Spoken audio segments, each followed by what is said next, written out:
خلقني فهو يهدين والذي هو يطعمني ويسقين وإذا مرضت فهو يشفين والذي هو يميتني ثم يحيين والذي أطمع أن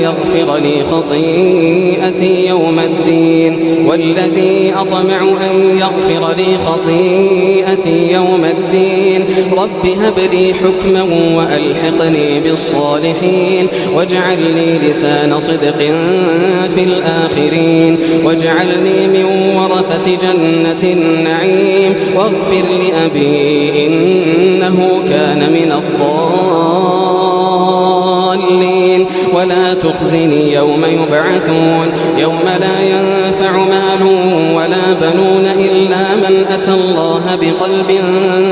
سليم وأزلفت الجنة للمتقين وبرزت الجحيم